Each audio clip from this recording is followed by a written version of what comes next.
Hey y'all, and welcome back to another episode of the hashtag Truth Challenge podcast / web series, where I talk about the whole truth and nothing but the truth in regards to relationships, young adulthood, and mental health, all of the things. Okay, like I'm super trash at a lot of it, but I'm learning. I'm trying to be better. I'm just trying to, elevate, evolve, grow. So we're gonna jump right into part 2 of the Nedra Tawaab series. I love her post. She is a licensed mental health therapist. She is a boundaries expert, and I just love her. So today's post that I am going to be talking about is "It's okay to." And this is a list of things that I guess that make us uncomfortable, but it's also okay to do them, but they kind of make us feel weird and a little iffy, and I can relate to a lot of these. So let's get into it. Get into Nedra, okay? If you haven't gotten into Nedra, then I don't know what you're doing. I don't know what you're doing, because it's like, dang, if you can't get into Nedra Tawaab, then what the hell can you do? Okay, be serious. Get your life. Okay, it's okay to be excited for someone, but upset that you aren't where you'd like to be. Come on now.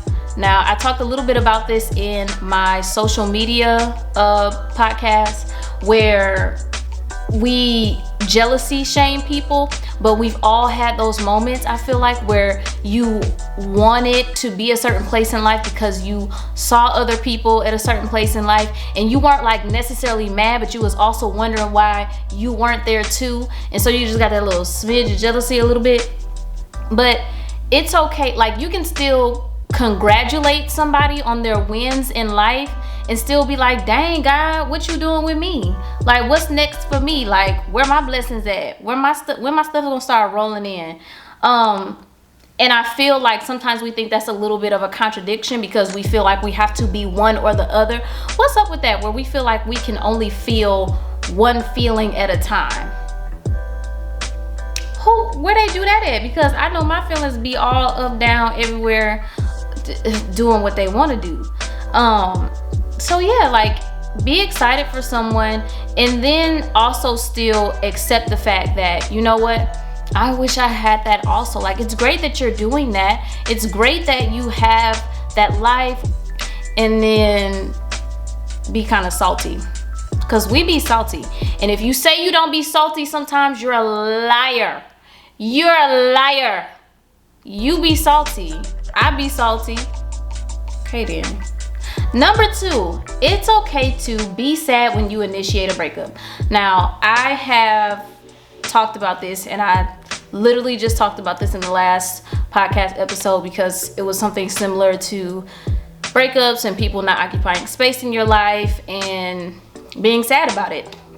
And I personally struggle with this because, again, I feel like a lot of us feel like we have to be on one end or the other with something. It's like, if I feel this way, I'm not allowed to feel this way.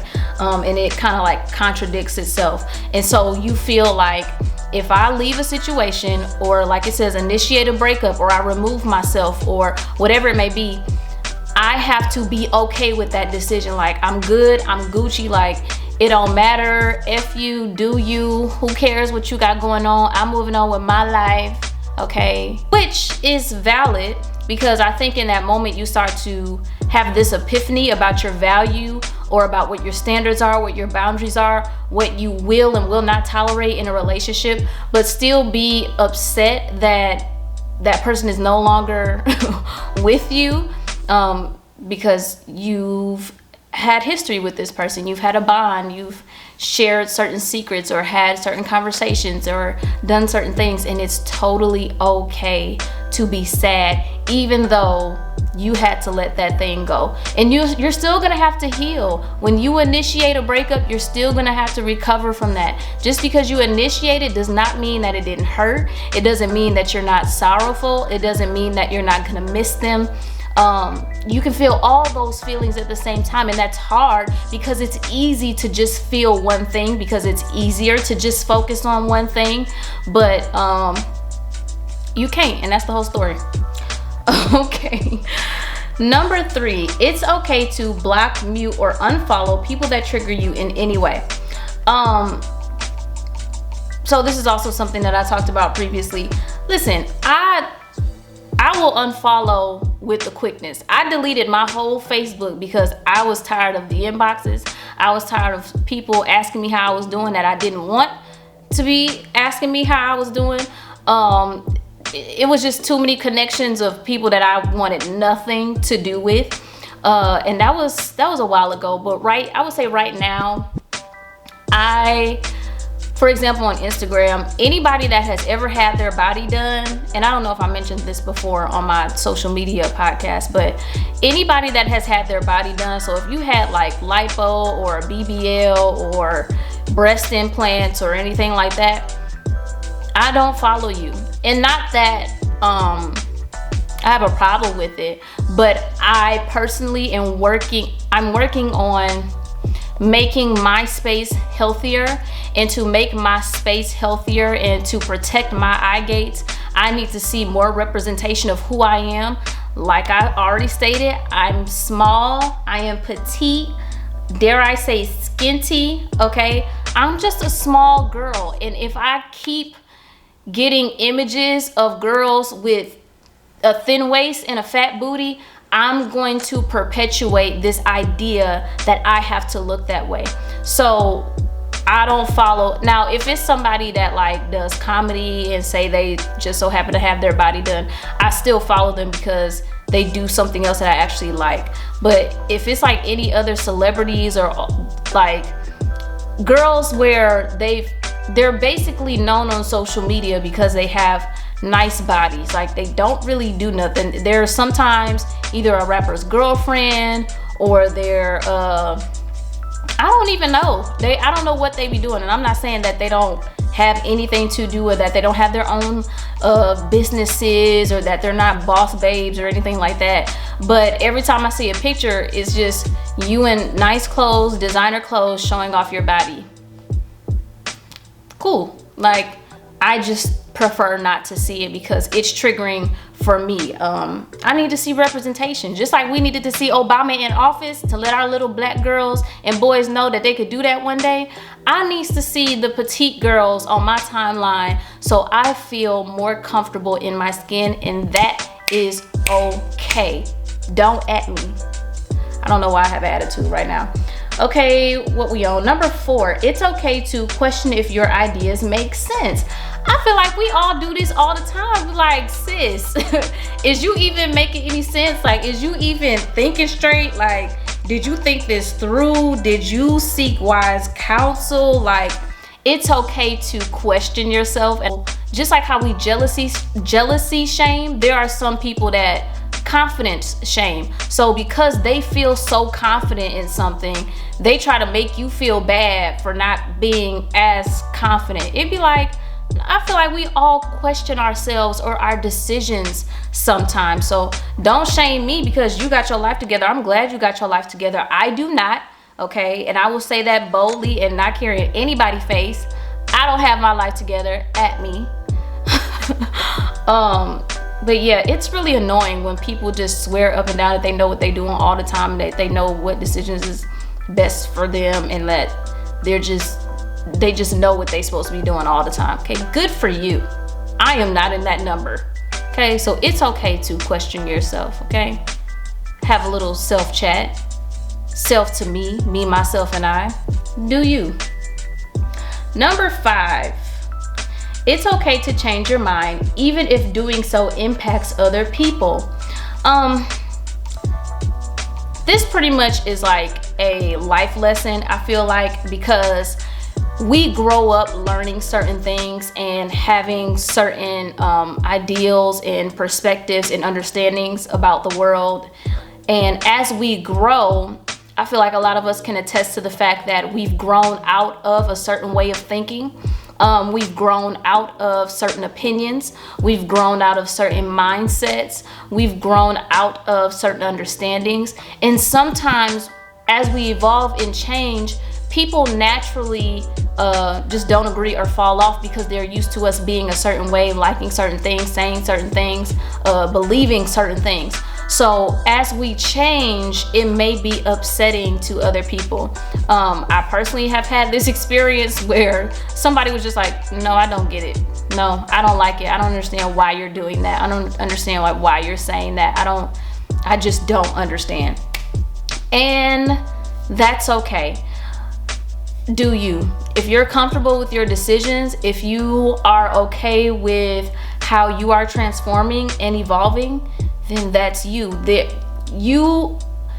Who you are will attract people that are attracted to you. I said that very wrong.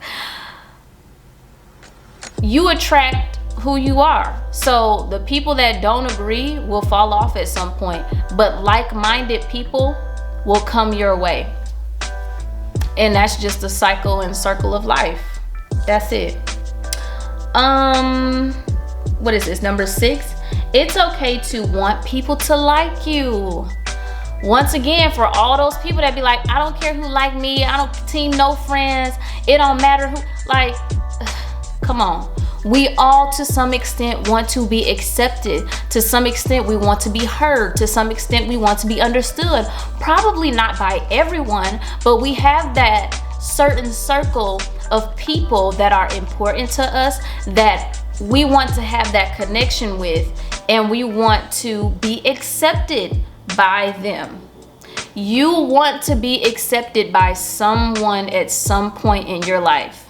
Please stop saying that. Please stop saying that you don't care, that you just stop. We need friends, okay? We need people. And it is a natural human feeling to want to be wanted, to want to be understood, to be cared about, and to be liked. So you saying you want people to not like you? Everybody, it don't matter. You don't gotta like me. Now, I get it in some situations, it doesn't matter who likes you and who doesn't, but that doesn't mean that you just throw away people liking you. You be wanting people to like you. Stop. Okay. Number, what I said, 7. I don't even know what we on. Let me see. 1, 2, 3, 4, 5, 6, 7. Okay, number 7. It's okay to be emotional. This is a tough one because I feel like we have finessed, okay, our emotions to the point that when we feel certain things, we don't even know what they are. We don't even know where that came from. We suppress and we repress so much, and then it comes out as emotional vomit, and then we don't know what to do because we have managed our emotions so poorly. This is why emotional intelligence is so important, because emotional intelligence doesn't mean that you just don't have emotions or you don't feel anything, but it means that when you have feelings, you know how to manage them. And the people around you, as they react emotionally to your emotions, you know how to manage that. Let's stop pretending like we don't feel stuff, pretending like our feelings ain't hurt, pretending like, you know, we got everything together and that it's all okay, and, you know, drinking your problems away, partying your problems away, sexing your problems away, YouTubing your problems away. Okay, we're not gonna do any of that anymore. Matter of fact, go to some therapy. Find you a good therapist. Okay, I need to find one. I had one back in Daytona, but I need to find one here, because as much as I like to think that I'm managing well, I need a professional's opinion, right? So don't hide from that thing. It's okay to feel. We all have feelings for a reason. Feel them, sis. Don't run from it, okay? I know a lot of stuff be hurting. I know it be a lot sometimes. I know it be overwhelming and it's just too much, but feel your feelings, okay? So that way 5 months from now, you're not having an anxiety attack and you don't know why. Because that's what be happening. That's what be happening to me, at least. I'll suppress something and then boom, I have an anxiety attack that lasts all damn day. And I'll be like, what is this? That's because you didn't cry when you needed to that one time. I'll be like, it's okay to be emotional, okay? Feel your feelings, boo. Number 8, it's okay to not share everything about you with everyone. I think we all can attest to this, right? Especially when it comes to social media specifically. We don't share everything with everybody. It's okay to not tell your business to everyone, because everybody don't need to know. I feel like that's a simple one. I feel like we all do that. And sometimes not in the best way, because sometimes we can be a little bit too closed off. But just for the sake of what it's saying, know your boundaries, right? What to share, when to share, how to share it. A lot of stuff is all about context. You got to read the room, you got to read the person, and you got to know certain things before you say certain things, right? That's all a part of emotional intelligence. Y'all tracking with me? Okay, cool. Number 9, it's okay to start but not finish everything you start. That's a tough one, because I feel like I'm just a quitter. A lot of times when I don't finish something, I feel like I'm never gonna be consistent. Like I am the most inconsistent human being that has ever walked the earth. There are so many things that I started and stopped. Particularly with YouTube. I started a YouTube channel in like 2011 maybe. I don't know, it was a long periodically time ago, but I started it and I was doing like makeup tutorials, and then I stopped because I was like, I'm not cool enough. Like I just can't do this, and I deleted all my videos, and that was that. And then I tried to start again, probably in like maybe this was like 2016, 2017, and I was gonna do something similar to what I'm doing right now. And somebody very important talked me out of what I was saying, because I was speaking on my hardships and just things that I was confused about, things that I did not understand about life or what was happening to me. And basically they were just trying to convince me that well, it's because you don't have the right mindset about this, and it's because you're not doing this and this and this. And I was like, you know what, you're right. So I stopped my YouTube again. And yeah, even with school, and I'm gonna just put this out here for the world to know, I am not going back to school. I can't write another paper. I'm not writing nothing else in APA format. I'm not writing another abstract. I'm not writing another conclusion. Conclusion for what? Conclusion for what? Refer back to paragraph 2. You just want me to restate the whole thing.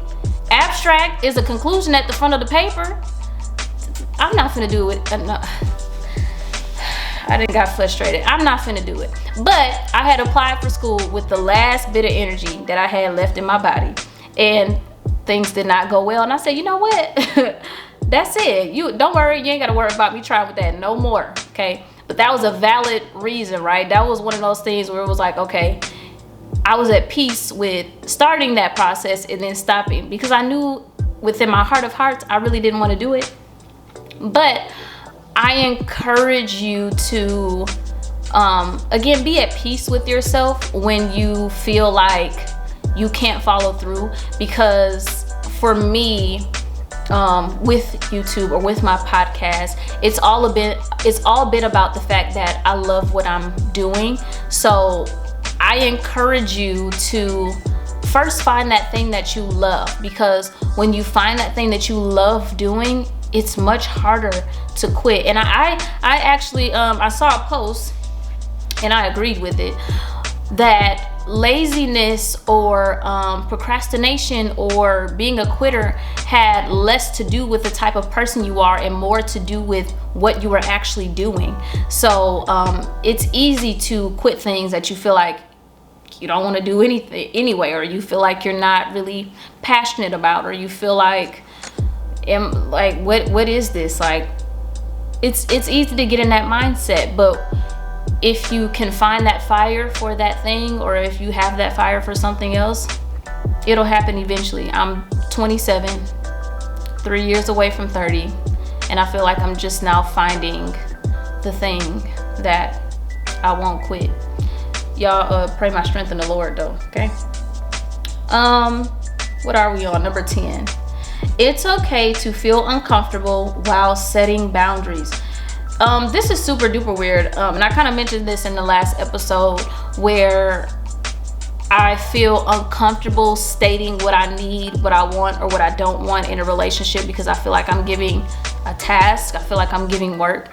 So that is uncomfortable because then you are putting standards on that person. And sometimes it's scary because you want the person around so bad that you want them to agree to what your boundaries are. And you're afraid that if they don't, they won't stay around. But at the same time, it's like, you got to protect yourself. You got to protect your space. You got to protect your energy. You got to protect your heart.